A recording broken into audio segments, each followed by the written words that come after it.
हमने कैसे ना कैसे 7 बच्चों को तो मार दिया, जो 8वीं बच्ची हुई है ना उसे भी हम मार देते हैं। अरे तेरी। दिल्ली का इंसिडेंट है, राजौरी गार्डन से आया था।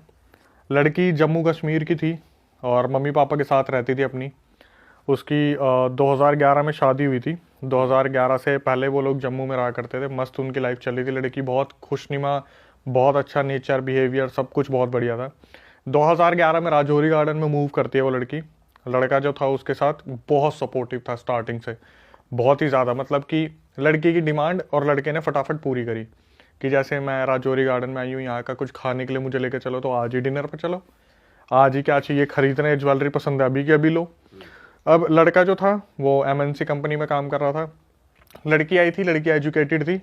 इसने भी किसी गुड़गांव की एमएनसी कंपनी में अप्लाई करा और इसका सिलेक्शन हो गया था। तो लड़की जो थी वो नाइट शिफ्ट करती थी और लड़का मॉर्निंग जाता था। बहुत अच्छा प्यार था, परिवार बहुत अच्छा था। जो लड़का था उसकी बहन थी एक, तो इन लॉज में आ गई लड़की की, सिस्टर इन लॉ थी।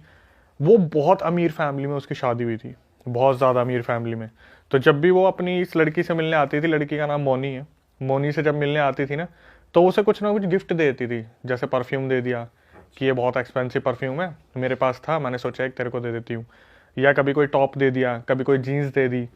लेकिन उसमें एक बात सोचने वाली होती थी कि वो जो भी सामान होता था ना वो यूज्ड होता था।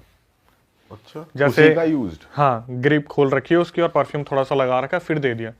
तो जैसे होता है ना, हमारा बड़ा भाई होता है, वो ये टी शर्ट मैंने पहन के देखी थी, छोटी आ रही, तू ले ले, वैसे ही उसके पास सारा सामान आता था। तो ये लड़की जम्मू की थी, वहां पर ऐसा पहनावा नहीं था कि वेशभूषा बदल गई, वहां पे तो बहुत कवर करके रहना पड़ता है, भारी कपड़े पहनने और ये पड़ते हैं। सब उसे पता होता था कि वो यूज सामान हाँ, दे रही है। सब पता था उसे कि यार तो सिस्टर इन लॉ है, प्यार बहुत ज्यादा है, बातचीत बहुत अच्छी है, तो वो दे देती थी, ये रख लेती थी। अब क्या हुआ, थोड़े टाइम बाद ना वहां पर उस लड़की को, मोनी को, सबसे ज्यादा सपोर्ट करने वाले थे उनके फादर इन लॉ, जो लड़के के पापा थे, कि बेटा मैं हूं ना, तू मेरी बच्ची जैसी है, तेरे को कोई भी दिक्कत हो तू बता दियो। और मम्मी जो थी ना उसके लड़के की, मदर इन लॉ, वो थोड़ा सा चींची चैंचा करती थी कि सुबह जल्दी नहीं उठी, काम नहीं करती, रात को शिफ्ट में आ तो क्या हुआ, करते करते कर लिया कर, सुबह का खाना बना के सो जाया कर। और मोनी रात की शिफ्ट करती थी, सुबह तक थक जाती थी। तो धीरे धीरे सब जो है ठीक चल रहा था। और क्या हुआ, वो जो सिस्टर इन लॉ थी ना, वो बीच बीच में ना इसे अजीब अजीब सा सामान देती थी। जैसे मान लो कभी टावल दे दिया, कभी कोई जैसे मोनी प्रेग्नेंट हो गई थी तो उसे जॉनसन बेबी की एक सोप की बोतल दी। और जो सोप की बोतल थी उसके अंदर पता क्या होता था, जैसे लौंग और वो दालचीनी के दाने, अजीब अजीब सी चीजें यूज करने के लिए देती थी। लेकिन मोनी जो थी वो कभी भी मना नहीं करती थी अपनी सिस्टर इन लॉ को कि ठीक है यार दे रही है तो बच्चे के लिए अच्छा होगा। अब इसके साथ क्या होता है ना, जब ये 3 मंथ्स प्रेग्नेंट थी तब इसे 3 दिन, मतलब एक एक एंटिटी दिखती है रात को, कि कोई एंटिटी है जो इसके आगे पीछे घूम रही है। ये उसको देख के बहुत ज्यादा डर जाती है। तो ये अपने हस्बैंड को बताती है कि ऐसे ऐसे ना मुझे कल रात को कोई एंटिटी दिखी थी और मेरे को डर लगता है अब इन चीज़ों से। तो उसके हस्बैंड बोलते हैं देख तू नाइट शिफ्ट करती है, तेरे को हो जाता होगा हेलुसिनेशन वगैरह, कुछ वहम हो जाता होगा, ऐसा कुछ भी नहीं है। इसने अपनी मदर इन लॉ को बताया, उसने तो दूध काट दिया, चलना तू पागल कहीं की, नाइट शिफ्ट मत करा कर, छोड़ दे नौकरी तेरे से नहीं हो रहा तो मिस जिस दिन वो एंटिटी दिखी थी ना, 3 दिन बाद लड़की का अजीब तरीके से मिस कैरेज हो जाता है। अच्छा। अजीब तरीके से भाई, ये बहुत ज़्यादा डिप्रेशन में चली जाती है। और ये फीमेल के लिए शायद ऐसी सिचुएशन है जो वो अनएक्सपेक्टेड था। तो वो जो सिस्टर इन लॉ है वो आती है घर में, क्या हुआ, मिस कैरेज हो गया, कोई नहीं ठीक है, कोई नहीं, तू एक काम कर, पानी पी। बोतल निकालती है उसे और पानी पिला देती है। तो बस पानी में से अजीब सी स्मेल आ रही थी, वो पी लेती है, फिर ज़्यादा ध्यान नहीं देती। ऐसे सिचुएशन में तो रोना आ रहा है तो उस पर ध्यान दिया जाएगा, ठीक है, उसे समझाते हैं कोई नहीं ठीक है, जो है हो गया, कोई नहीं। तो फिर फादर इन लॉ जो थे ना उसको बहुत ज़्यादा सपोर्ट करते थे, बोलते बेटा जो नसीब में लिखा होता है वो तो होता ही है, तो कोई नहीं, दोबारा कर लेना यार, अगर ऐसा सही रहेगा कोई नहीं। धीरे धीरे सिचुएशन निकलती है और ये खुद को संभालती है। अगले साल फिर ये कंसीव होती है। अब सबको बहुत आशाएं हैं घर में, भाई किलकारियां गूंजेगी, बहुत बढ़िया होगा। इसे फिर अचानक से रात को एक एंटिटी दिखती है और इसके दिमाग में यही चल रहा है कि यार इस बार कुछ दिक्कत ना हो। तो ये इन बिटवीन ना बहुत पूजा पाठ करने लग जाती है। तो अगले 3 दिन बाद दोबारा इसका मिसकैरेज हो जाता है।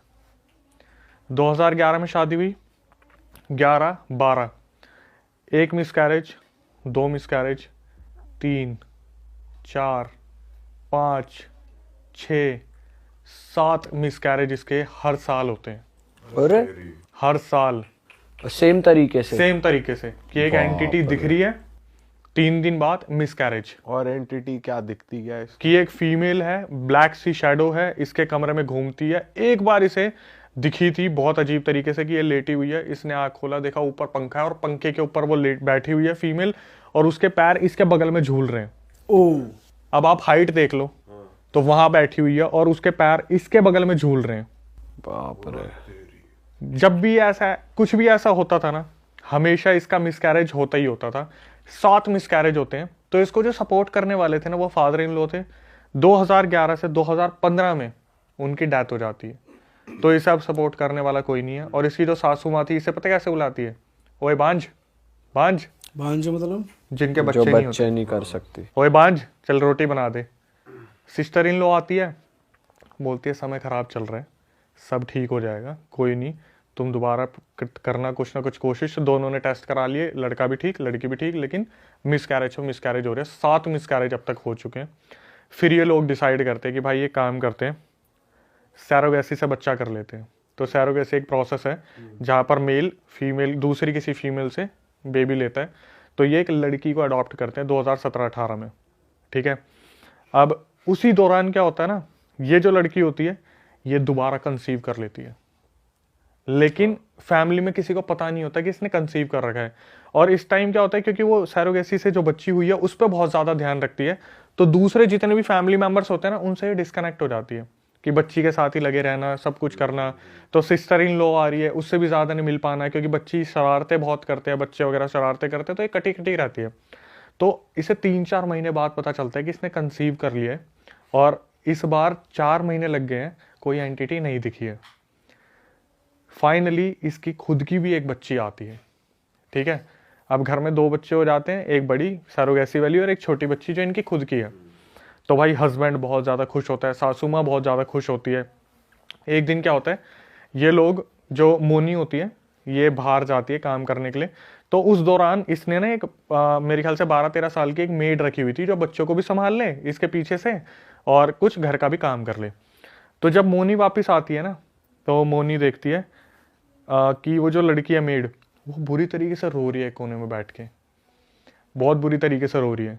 तो मोनी जाती है, क्या हुआ, तू ठीक है? तेरे को मैंने पैसे कम दिए, तेरे घर में कोई दिक्कत है, तेरे को खाने को नहीं मिलता, या मम्मी ने तेरे को कुछ बोल दिया? वो लड़की ने एक ही स्टेटमेंट बोलती है कि दीदी आप बच्चियों को लेके इस घर को छोड़ के यहाँ से चले जाओ, आप यहाँ पे सेफ नहीं हो। भाई वो जो मोनी होती है वो एकदम से सदमे में आ जाती है, बोलती है कि तू पागल है, कैसी बात कर रही है, क्या हुआ? तो वो देखती है सासू माँ दूर से आ रही है, इसे कमरे में लेके जाती है अपने पर्सनल कमरे में, बोलती है कि मुझे बता क्या हुआ है। तो वो बहुत देर तक तो बोलती नहीं बोलती, रो रही है, पागलों की तरह रो रही है, नहीं आप ले जाओ बच्चियों को, ये मेरी बहनें जैसी हैं, प्लीज़ इन्हें ले जाओ यहाँ से। तो जब मोनी एकदम से उसे थोड़ा इमोशनल करती है ना कि मैं भी तेरी बड़ी बहन जैसी हूँ, तू मेरी छोटी बहन है, हमारा इतना इतना पुराना रिलेशन है, मैं हमेशा तेरे को बना के रखती हूँ, तेरी भी तो बहनें जैसी हैं।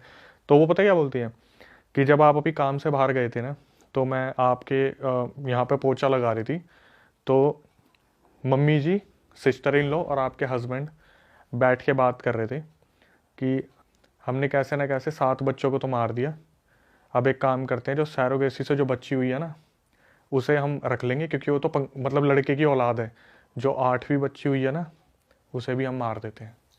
अरे तेरी 7 बच्चों के जो मिसकैरेज हुए थे वो इन्होंने करवाए थे। जो सिस्टर इन लॉ थी ना, वो शुरू से ब्लैक मैजिक करती आ रही थी।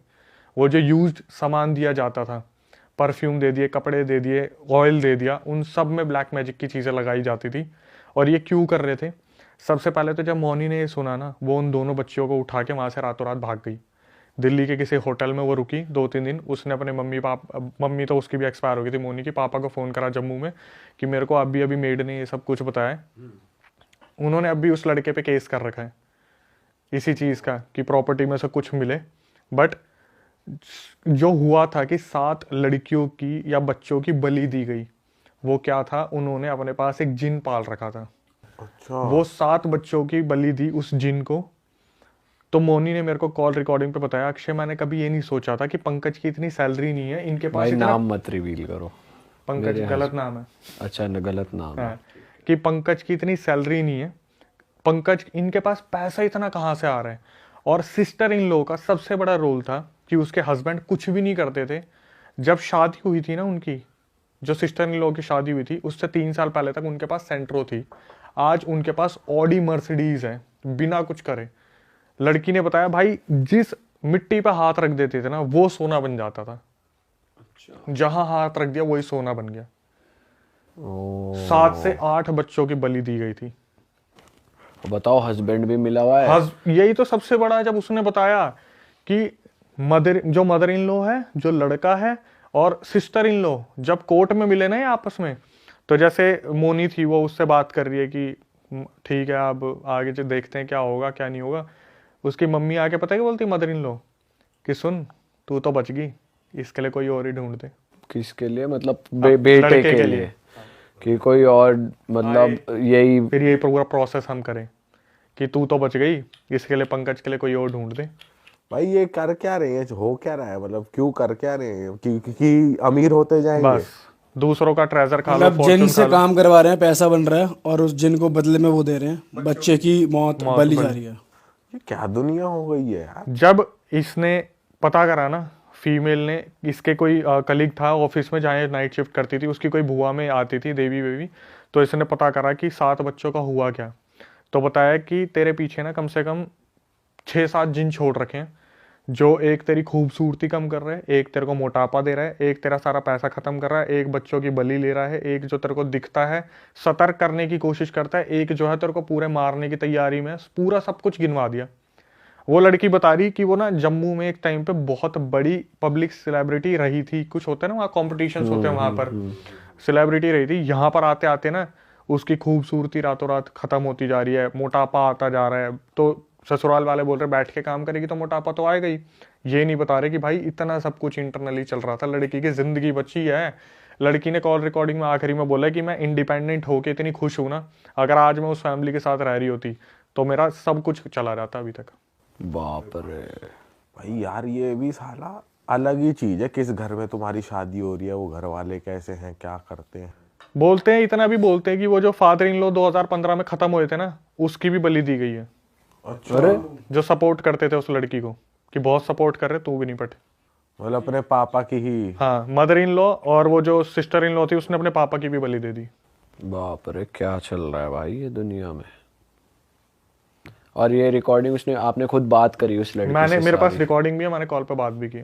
और अभी भी उस बंदे पे केस लगे हैं, अभी उस भी लगा family। हुआ है कि उसने ऐसे छोड़ दिया या फिर वो अलग होना चाहते हैं कुछ। हाँ, कोर्ट में ये तो बोल ही नहीं सकते आप ये नहीं इसमें बोल जिन सकते है या क्या है या। और उसने ये बताया कि वो जिन कहाँ से उसको सिद्ध हुआ या मिला, किसी ने छोड़ा, क्योंकि वो तो ये तो बहुत टफ चीज़ होती है, थोड़ी होता हो जाता है। क्या बात कर रहे हो भाई। आप एक बात बताओ, आपके यहाँ पे कितने लोग आके नहीं बोलते कि भाई उसने टॉयलेट कर दिया था और उसके पीछे पीछे चीजें आ गई थी। नहीं, अरे एक तो हो गया एक चीज तो हो गया आ गई। पोजेस होना, एक होता है कि तुम जिनसे काम करवा रहे हो, डील करना। डील करना। तो मतलब जिनको एक अपने तरीके से हो गया ना कि कैद कर रखा है जिनको और अपना जिनको काम सिद्ध कर करवा रखा है, तो ये तो कोई बड़ा तांत्रिक करता है ना। हाँ, मैं बताता हूँ। वो जो थे ना तांत्रिक, वो जब उस देवी से पता करवाया था, जो राजौरी में देवी थी जिनके अंदर आता था, जिन्होंने बताया कि ऐसे ऐसे जिन छोड़ रखे, तो उन्होंने बताया था ये जिस तांत्रिक से करवा रहे हैं सब कुछ, उसने कोई सिद्धि ले रखी है और वो सिद्धि इतनी नेगेटिव है कि वो इशारों से जिन और प्रेतों को अपने पास कैद कर लेता है और इशारों से छोड़ देता है। अच्छा, अरे भाई साहब, कमाल है यार, दुनिया में तो बहुत तगड़ी चीजें हो रही हैं। और कुछ लोग हैं जो मानते ही नहीं, अरे क्या है, कुछ भी नहीं होता। आप अगर उसकी रिकॉर्डिंग चलाओगे उसमें सबसे पहले पता बीच में आके लाइन क्या है कि अक्षय जिस चीज से मैं आई हूँ ना, मतलब जहाँ परवरिश मेरी हुई है या फिर मैं कंपनी में काम करती हूँ, जिस प्रोफाइल पे मैं थी, वो बहुत MNC में मैनेजर है वो।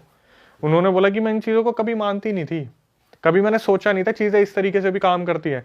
लेकिन आप खुद सोचो यार, एक मिसकैरेज, 2, 3, 4, 5, 6, 7, एक फीमेल की बॉडी बच्चे के कंसीव करने के लिए बनी है, डिलीवर करने के लिए बनी है, तो कोई तो चीज़ होगी जो रोक रही है। लेकिन जब डॉक्टर के पास जा रहे हैं तो कुछ भी नहीं निकल रहा।